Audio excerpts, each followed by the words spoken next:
আজকে আমাদের বিরুদ্ধে যারা আওয়ামী লীগের কথা বলছি, সেই আওয়ামী লীগ শুধুমাত্র এইটুকু গ্যারান্টি পায় যে পুলিশ ওদের ঝামেলা করবে না, সেনাবাহিনী ওদের ঝামেলা করবে না। এই গ্যারান্টিটুকু যদি পাই, তাহলে এই বাংলাদেশে আমরা যারা আন্দোলন করে বিজয়ী হয়েছি, আমরা 10 মিনিট টিকতে পারবো? হ্যাঁ, অনেকে পালায় গেছে, তারপরেও যে কয়টা মাঠে আছে আপনাদের আশেপাশে আছে। আমি তো রিক্সায় যখন চড়ি, অনেক ছাত্রলীগ নেতা, যুবলীগ নেতা এখন রিক্সা চালায়, তাদের রিক্সাতেই চড়ি, অ্যাটিটিউড দেখে বুঝতে পারি। ঠিক আছে, আমার প্রশ্ন হলো, যদি এই সমাজে আমাদের সেনাবাহিনীটাকে নষ্ট করা হয়, পুলিশ বাহিনীটাকে নষ্ট করা হয় পুরাপুরি, তাহলে এই যে রিক্সায় উঠে বসে আছি, থাকতে পারবো তো?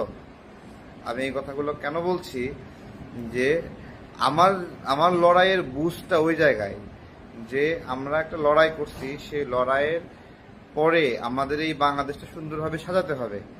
হ্যাঁ, একটা ইউটিউবিং করছে বিদেশ থেকে বসে, সে এসে আমাদের সেনাবাহিনী কু ঘটে যাচ্ছে, সেনাবাহিনীর আপনার লোয়ার অফিসারদেরকে উস্কানি দিচ্ছে।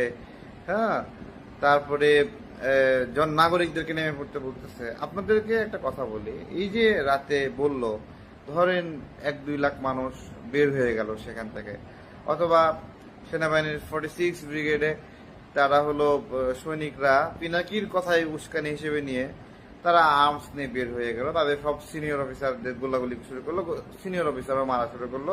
আবার নাগরিকরা যে ক্যান্টনমেন্ট অভিমুখে যাত্রা শুরু করলো, সেই নাগরিকদের বিরুদ্ধেও একটা লড়াই শুরু হলো।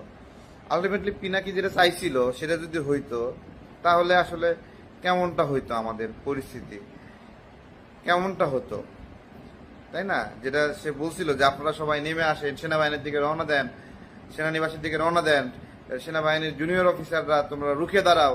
এই যে সামগ্রিক অ্যাটিটিউড, এটা যদি এই ওর কথা মতোই যদি হইতো, তাহলে আমাদের দেশে কতটুকু বিপদ হতো বলেন? এগুলো এগুলো কিভাবে বলবো আসলে? এখন মনে হয় সময় হয়েছে। প্রথমত বাংলাদেশের নাগরিকদের ধন্যবাদ, ধন্যবাদ। এই মানুষটার কথা আপনারা বিশ্বাস করেননি, তাকে ওইভাবে রাগে, জিদে, ক্ষোভে অনেক গালিগালাজ করতে চাচ্ছি না, ওইটা তার অ্যাটিটিউড, আমরা এটা না করলাম। কিন্তু আপনাদেরকে ধন্যবাদ, আপনারা তার কথা বিশ্বাস করেননি, তার কথা শুনেন নাই, তার কথা অনুযায়ী সেনানিবাসের দিকে যান নাই। জুনিয়র অফিসারদেরকে ধন্যবাদ, তারা এই ইউটিউবারের কথা অনুযায়ী নিজেদের মস্তিষ্ককে আলোড়িত করেন নাই, উত্তেজিত করেন নাই। যদি করতেন তাহলে কিন্তু ওই ফ্রান্সে বসে সে দায় নিত না, সে দায় নিত না।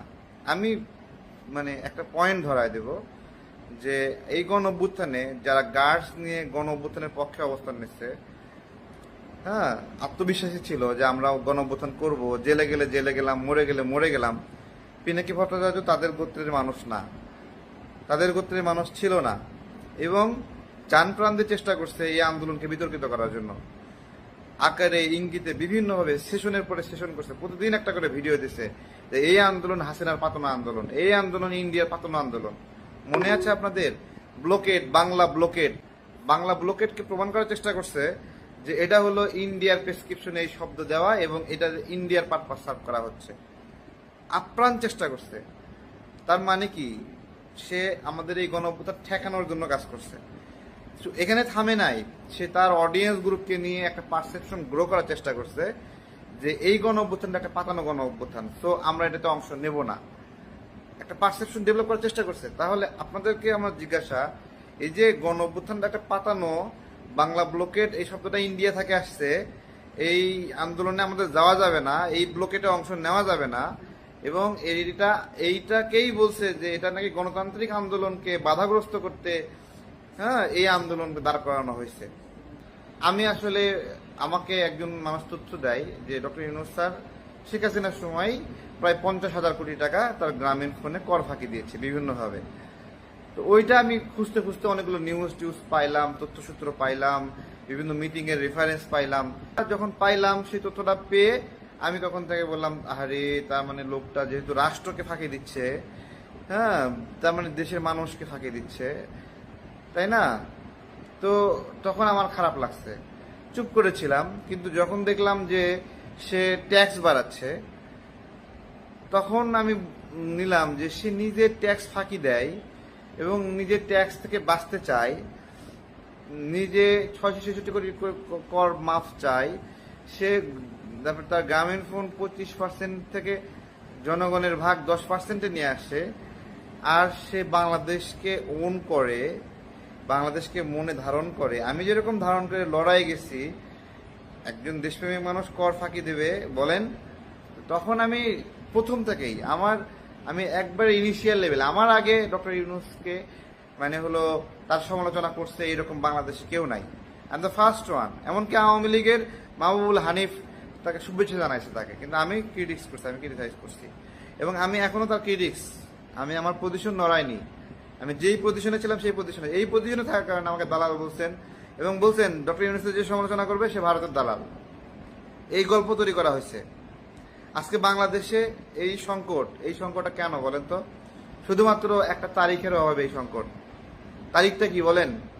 নির্বাচনের তারিখ যদি ঘোষণা করা হতো তাহলে আজকে এই সংকট হতো না। একটা তারিখ ঘোষণা করে রাখলে কেউ টাল্টিপাল্টি করতে পারতো না। একটার পর একটা শর্ত দেওয়া, একটার পর একটা নাটক তৈরি করা, এগুলো কেউ করতে পারতো না। সবাই ওই নির্বাচন তারিখ অনুযায়ী প্রস্তুতি নিত।